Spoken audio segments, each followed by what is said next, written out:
信心もしてないような若い子がどんどん意見言ってくようなこともあるじゃない。むしろそれが欲しいんじゃない。でそういうつもりで自分は忖度せずにガンガン言ってたんだよね。結局追い出しちゃったじゃないかって話よね。残念。でも俺だけじゃない、こういうことを言う他の若い子も多分同じようなことをやってる。だから若い子は来ない。まあでもね、嫉妬してる男はかっこ悪くないですか。だから認められないんですって。そういうこと。だから自分が認められない。そうかっこ悪い自分に気づきたくないからですよ。そういうこと。しっかり向き合うこと、これが仏法なんですよ。かっこ悪い自分と仏法と書いて男磨きと解くみたいな感じで。そう可愛いな俺と思えるわけです素直に言ってくれるみたいな感じになってくると、より仲良くなれるし、仲深まるし、連携も深まるしとか、そういう風になっていったらかっこいいなと思うし、素直に尊敬できるかなと思う。そういう風に素直になれる人は。まあ成長っていう観点で言うと、僕も結構成長したなっていう風に思うことがございまして。今回ね、コモド戦争上場マンについてはね、もうあまりにも強すぎて、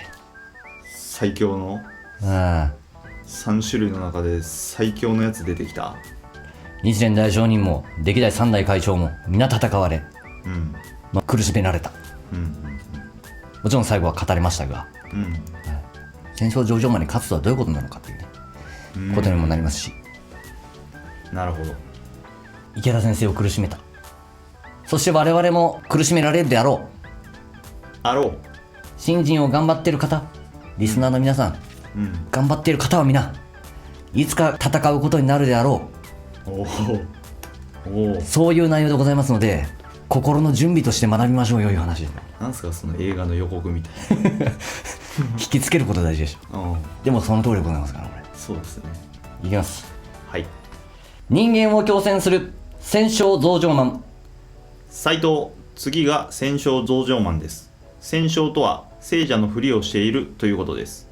人里離れた静かなところでボロッキレを綴り合わせて作った衣を着て、自ら真実の道を修行していると思い込んで人間を軽んじ癒しめる者がいることでしょう。池田、人間を強制する。そこに戦勝増上マンの大きな特徴がある。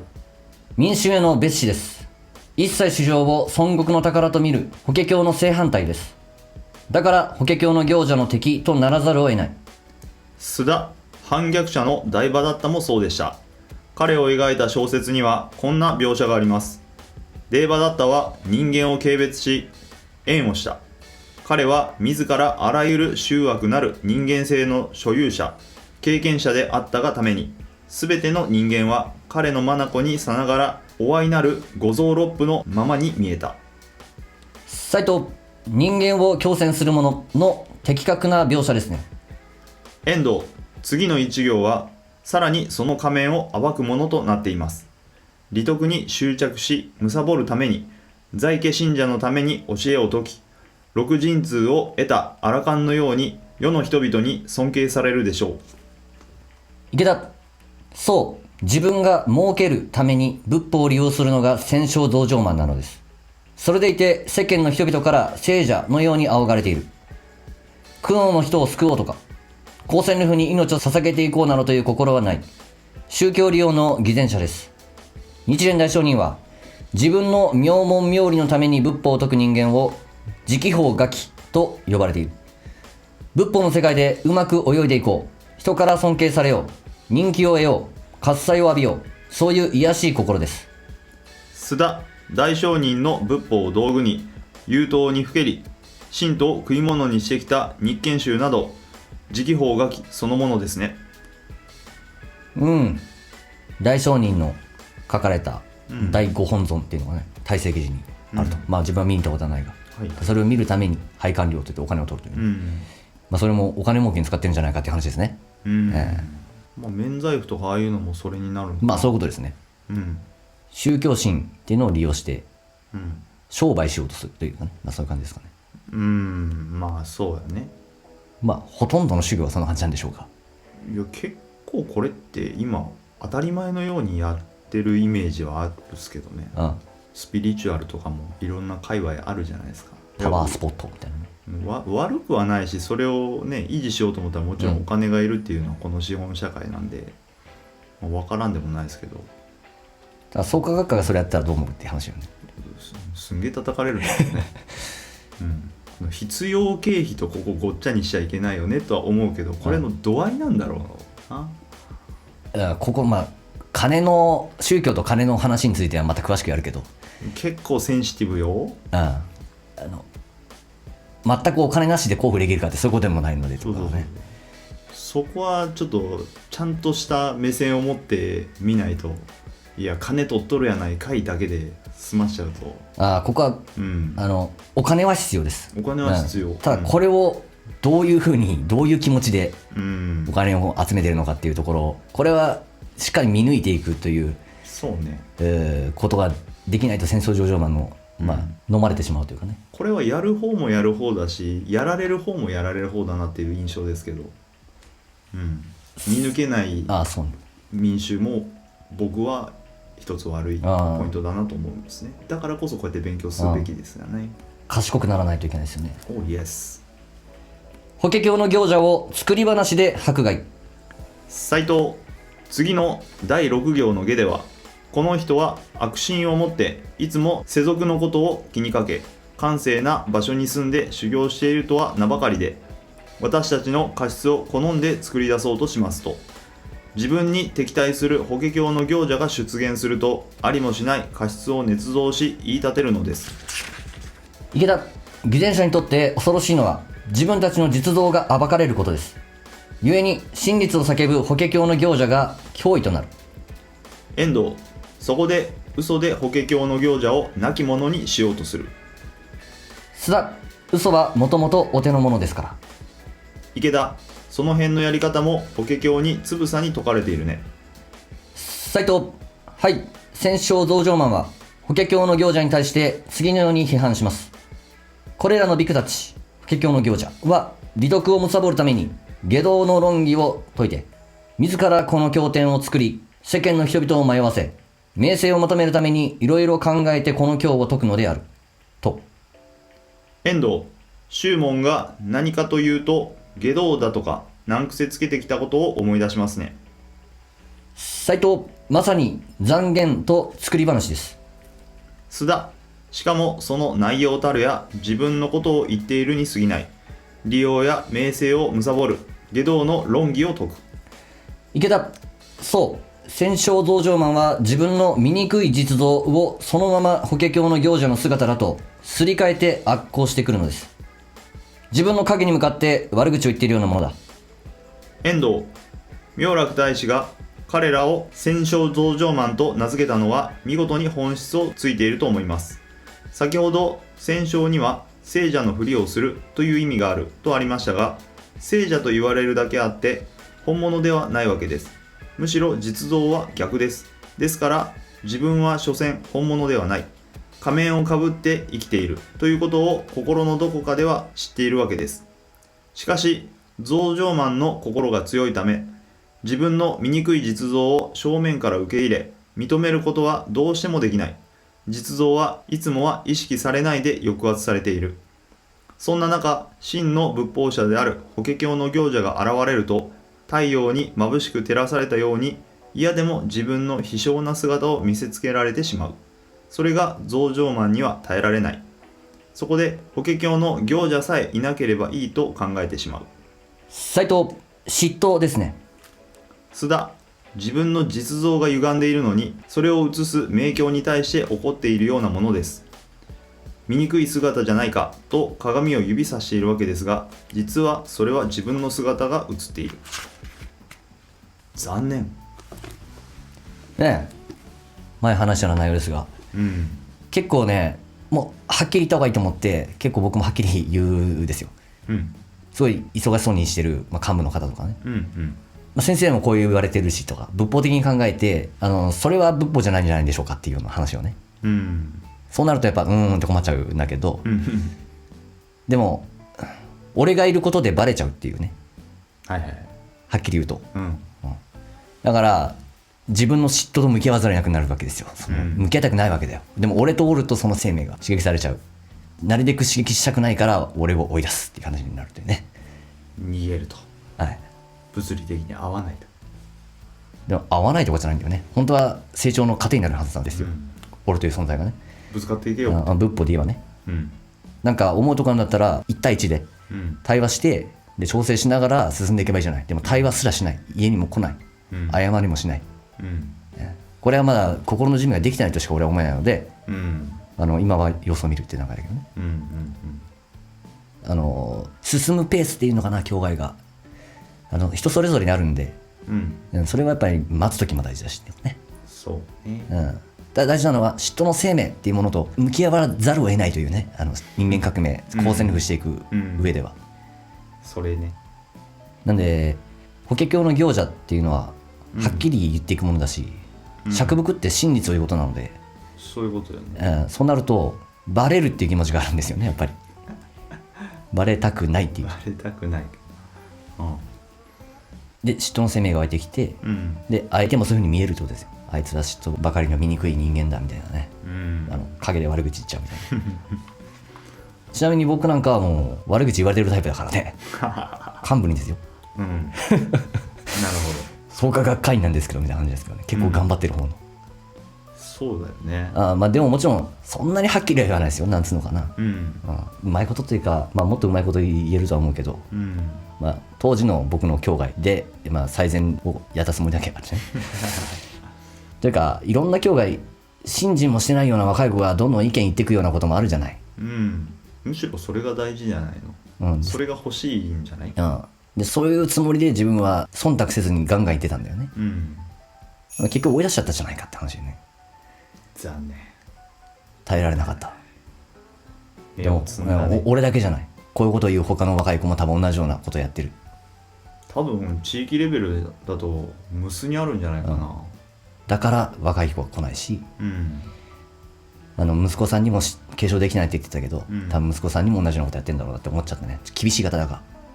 ら。いやでも現にそういうことじゃないかな。やれやれ、やっといた方がいいぞ、お前のためだぞって知らんがなってなるでしょうね。そら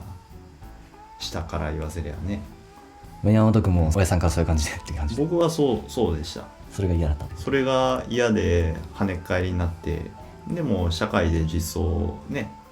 高めて結果出して、で今だと対等 もしくはね全然教えるっていう立場のところもあるし、なんだったら今は良きライバルでありパートナーでありみたいなぐらいの感覚で素晴らしいことじゃない。お互いの向上いるつもりですよ僕はね。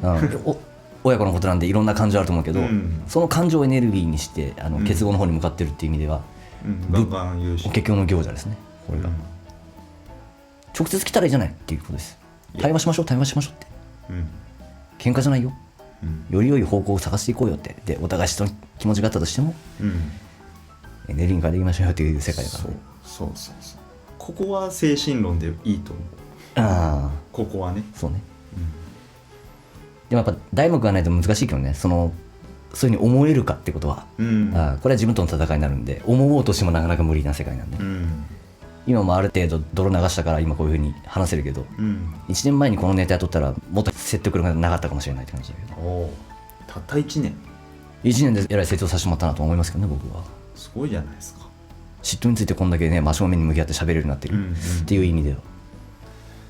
まあでもね、嫉妬してる男はかっこ悪くないですか。だから認められないんですって。そういうこと。だから自分が認められない。そうかっこ悪い自分に気づきたくないからですよ。そういうこと。しっかり向き合うこと、これが仏法なんですよ。かっこ悪い自分と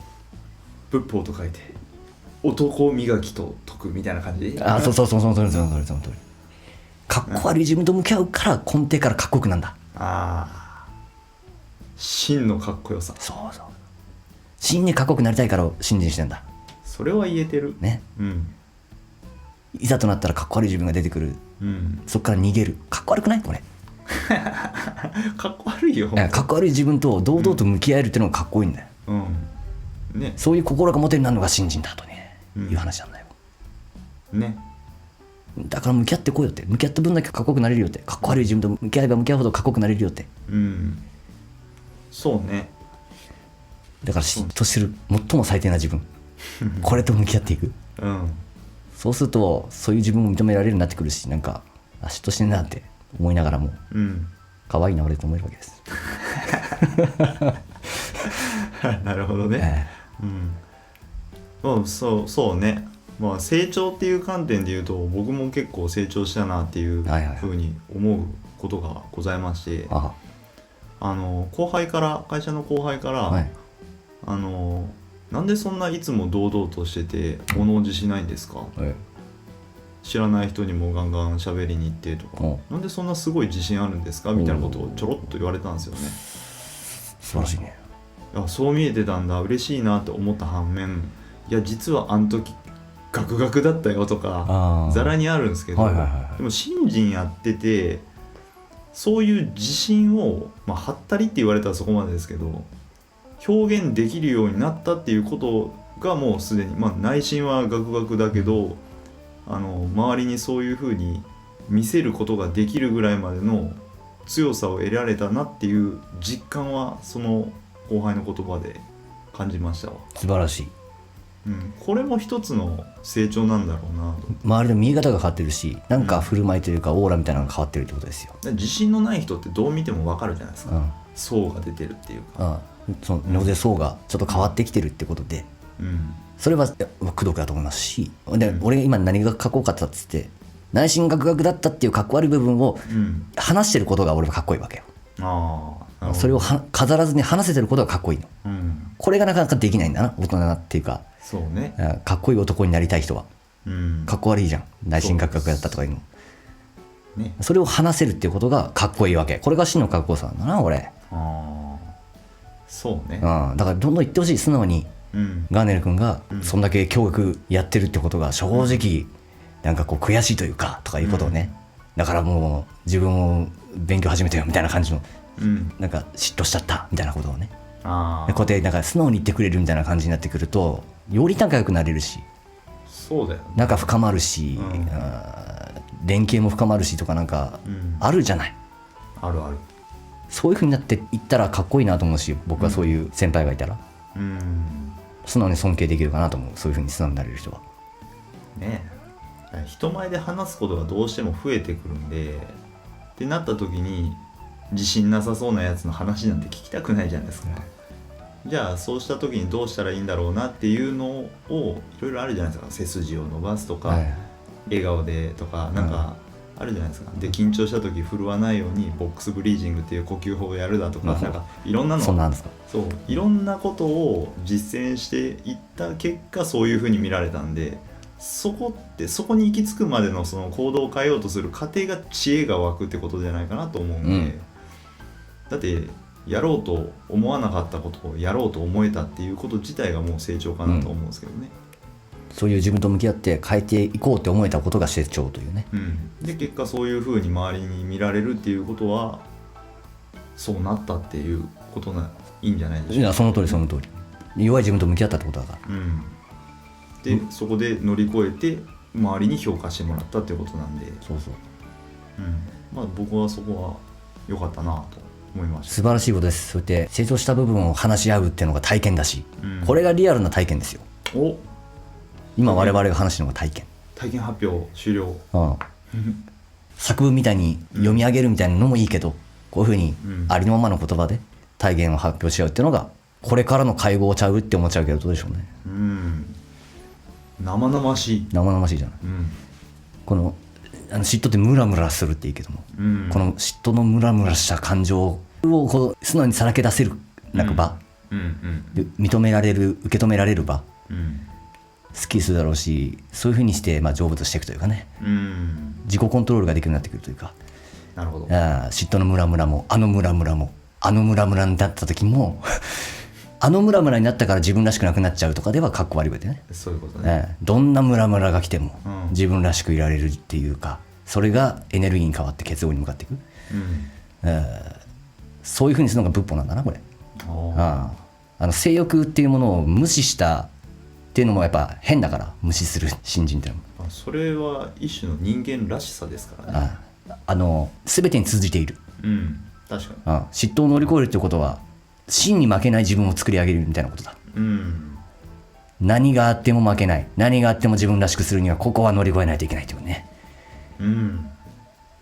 仏法を学ぶっていうことはスマートなやつになれるってことでいい。めちゃめちゃスマートになっていくんですよ。非常にスマートですね、紳士ですな。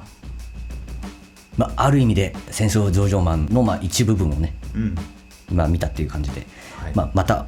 こんなもんじゃないですか、戦争増上マンのややこしさは。確かに。次回ねまた深く掘っていきます。はい。お疲れ。おつもと。